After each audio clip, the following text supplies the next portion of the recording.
Geography या भूगोल के एक बहुत ही महत्वपूर्ण टॉपिक के बारे में जो हम लोगों से जुड़ा है उसके बारे में पढ़ने जा रहे हैं। और ये इस पूरी पाठ में आई गई चीजों का हम लोग अपने सामने गतिविधि के माध्यम से इसका अध्ययन करेंगे।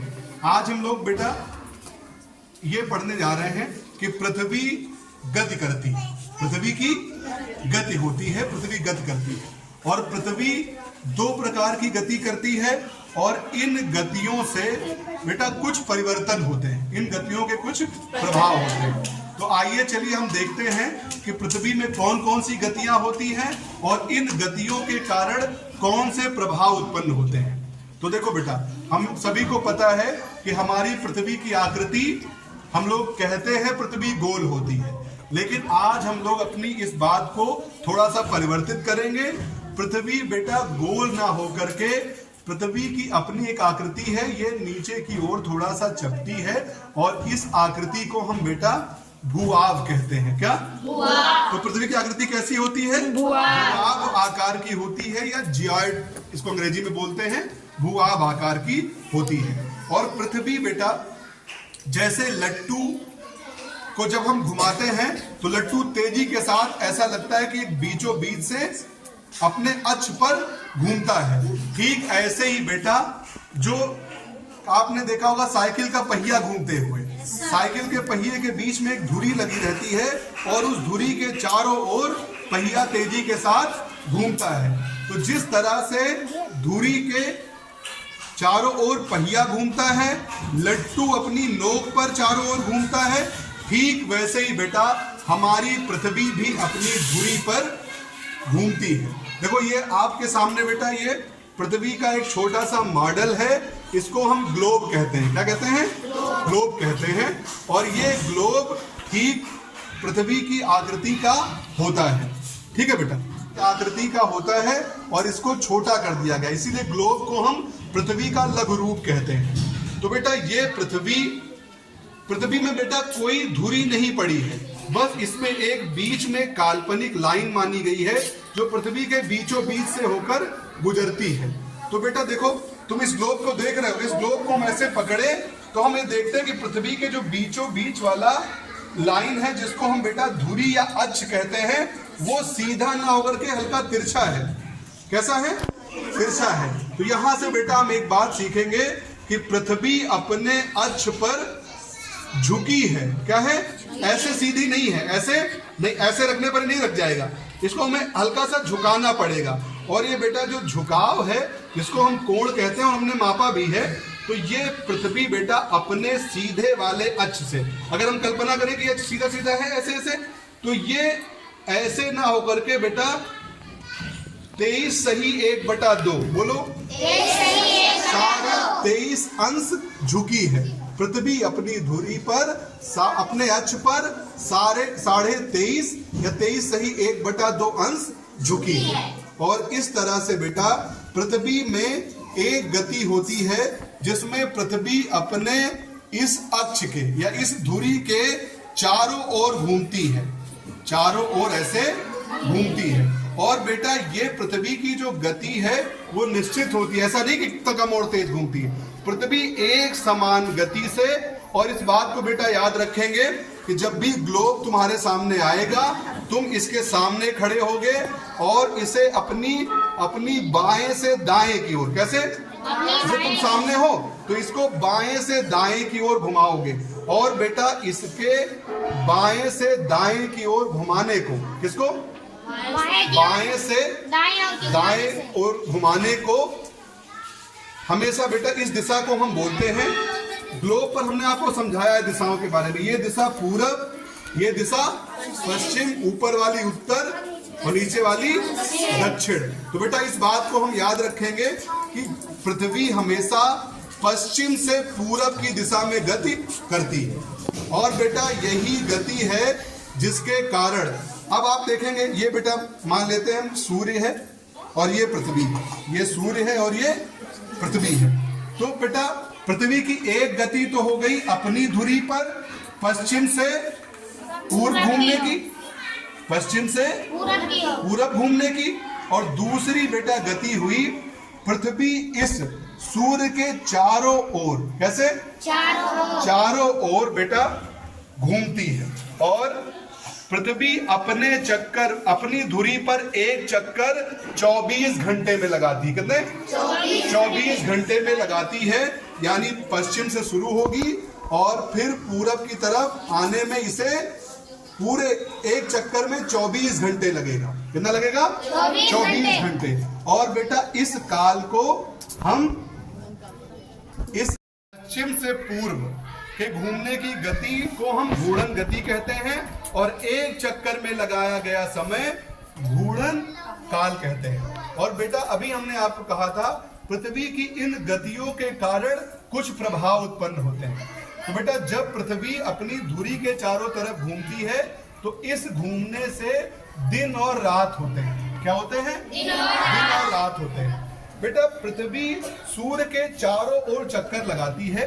बेटा पृथ्वी का सूर्य के चारों ओर चक्कर लगाने का एक निश्चित रास्ता होता है और उस रास्ते के आकार को हम बेटा दीर्घ वृत्ताकार कहते हैं। क्या? दीर्घ वृत्ताकार। जैसे गोला है बेटा, ये गोला दिख रहा है आपको, इस गोले को थोड़ा खींच दिया जाए तो उस आकार को हम दीर्घ वृत्ताकार कहते हैं। चलो हम बेटा ये बनाते हैं कि सूर्य के चारों ओर एक दीर्घ वृत्ताकार जो पथ बनाते हैं जिस पर पृथ्वी चक्कर लगाती है। अब आ जाए कुछ बच्चे, आ जाए उठ के स्टार्ट करते हैं।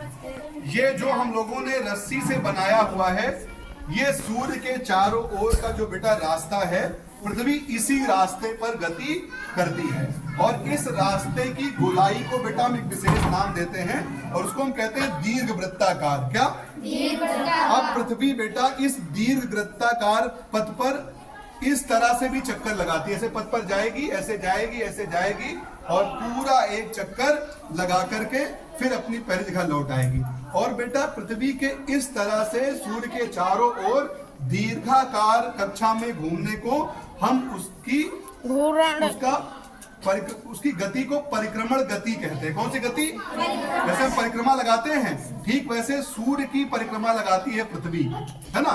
और एक परिक्रमा में लगा समय बेटा उसको हम कहते हैं परिक्रमण काल, यानी पृथ्वी के चारों ओर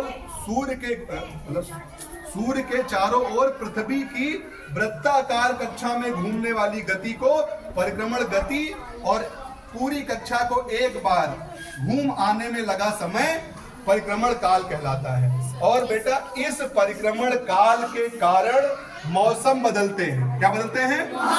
मौसम बदलते हैं। ठीक है, इसमें बेटा फिर से हम इस बात को याद करेंगे कि परिक्रमण गति का प्रभाव क्या है? चार ऋतु परिवर्तन है बेटा। ये पृथ्वी की किस गति के कारण होता है? परिक्रमण गति के कारण। और बेटा पृथ्वी यानी पृथ्वी सूर्य का एक चक्कर 365 दिन और 6 घंटे में लगाती है। क्या? 365 दिन और 6 घंटे में लगाती है। और बेटा इसी परिक्रमण काल को ही हम एक वर्ष के रूप में जानते हैं। किस रूप में? यानी एक साल में पृथ्वी एक चक्कर लगा लेती है। साल में कितने दिन होते हैं? 365 दिन होते हैं ना। और 365 दिनों में सूर्य की एक परिक्रमा पूरा करती है। और बेटा यही समय एक वर्ष कहलाता है और इसी को लोग बेटा कैलेंडर में हम 365 दिन लिखते हैं। लेकिन बेटा अभी आपने देखा कि एक चक्कर में 6 घंटे बढ़ जाते हैं, तो इसीलिए बेटा हर चौथे साल यही 6-6 घंटे जोड़ दिए जाते हैं। 4 साल में 6 घंटे में जुड़ जाए कितने हो जाएंगे? 24 घंटे। कितने? 24 घंटे। इसीलिए बेटा हर चौथे साल के 365 के स्थान कितने दिन हो जाते हैं? 304 वर्ष बदलते हैं। क्या बदलते हैं? वर्ष बदलते हैं और वर्ष की ऋतुएं बदलती हैं। क्या बदलती हैं? ऋतुएं बदलती हैं। बेटा अभी आपने देखा कि सूर्य के चारों ओर पृथ्वी दीर्घ वृत्ताकार कक्षा पर इसकी परिक्रमा करते हुए भी, और इन्हीं दोनों गतियों के कारण बेटा दिन रात होते हैं और ऋतुएं बदलती है, वर्ष बदलते हैं। देखो बेटा अब हम समझेंगे कि पृथ्वी की घूर्णन गति के कारण, कौन सी गति के कारण? घूर्णन गति के कारण दिन और रात में कैसे परिवर्तन होता है। अब देखो बेटा, मान लेते हैं ये जो मोबाइल है इसकी रोशनी सूरज की रोशनी, किसकी रोशनी बेटा? सूरज की रोशनी है, और पृथ्वी ये इस तरह से गति करते हुए आ रही है। अब आप आ जाओ बेटा, ऋतु आओ। तुम अगर ये रात होती बेटा, तो ये सूरज की जो रोशनी है ये पृथ्वी के इस हिस्से पर, देखो इस पे पड़ रही है। श्रीराम बेटा तुम पीछे आओ जरा, देखो क्या पीछे रोशनी पड़ रही है? नहीं पड़ रही। तो जो पृथ्वी का जो भाग पृथ्वी के सामने होता है उस हिस्से में दिन होता है, और जो पीछे होता है उस हिस्से में रात होती है। अब श्रीराम बेटा इसको बेटा तुम धीरे धीरे घुमाओ, हल्का धीरे धीरे पश्चिम से पूरब की तरफ। अब बेटा घूमती पृथ्वी है पश्चिम से पूरब की ओर, लेकिन हमें लगता है कि सूरज जो है पूरब से पश्चिम घूमता हुआ जा रहा है ना। तो जो हिस्सा सूरज के सामने आएगा उसमें दिन, और जो पीछे रहेगा उसमें रात। कभी बस में हम बैठे हो बेटा आप लोग? Yes, sir. बस में जब बैठो और खिड़की से देखो तो जो तुम बस से सामने जा रहे हो ऐसा लग रहा है कि जो पेड़ है वो पीछे जा रहे हैं। ठीक वैसे ही बेटा हम लोग इस पर बैठे हैं पृथ्वी पर, और जब पृथ्वी इधर गति करते हुए पश्चिम से पूरब की ओर आ रही है तो हमें लगता है कि सूरज और चंद्रमा, दिन में सूरज और रात में चंद्रमा पूरब से पश्चिम जा रहे हैं। तो इस बात को याद रखेंगे, सूरज एक तारा है, अपने स्थान पर रुका है, और उसकी गति कौन करता है? पृथ्वी उसका चक्कर लगाती है। बेटा एक बात और हम ध्यान रखेंगे, दिन में तुम बेटा ये देखते हो कि जब सुबह होती है तो गर्मी कम लगती है, जब सुबह होती है तो गर्मी कम लगती है। कैसे लगती है?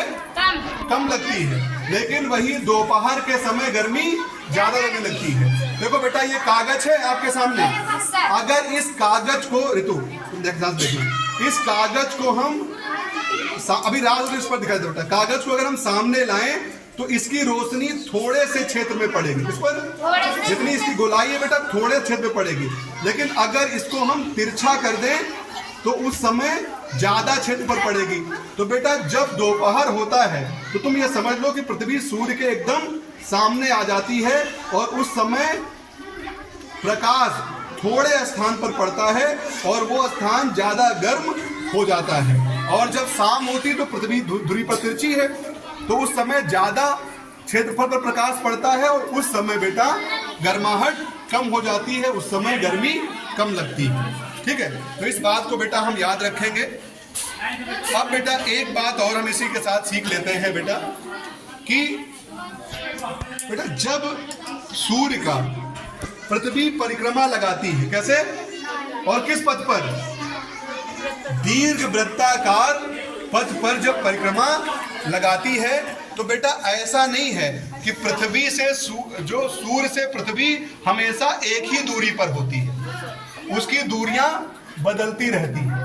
और बेटा इन्हीं दूरियों के बदलने के कारण ही ऋतुओं में परिवर्तन होता है। तो ऋतु परिवर्तन के दो कारण है बेटा, एक तो पृथ्वी का सूर्य के चारों ओर परिक्रमा करना, और दूसरा कारण है पृथ्वी का अपने अक्ष पर 23.5 डिग्री झुका होना। बेटा एक तारीख हम लोग याद करेंगे, 3 जनवरी। कौन सी? 3 जनवरी। बेटा जब पृथ्वी सूर्य का चक्कर लगा रही होती है तो एक तिथि आती है 3 जनवरी। क्या? 3 जनवरी। कारण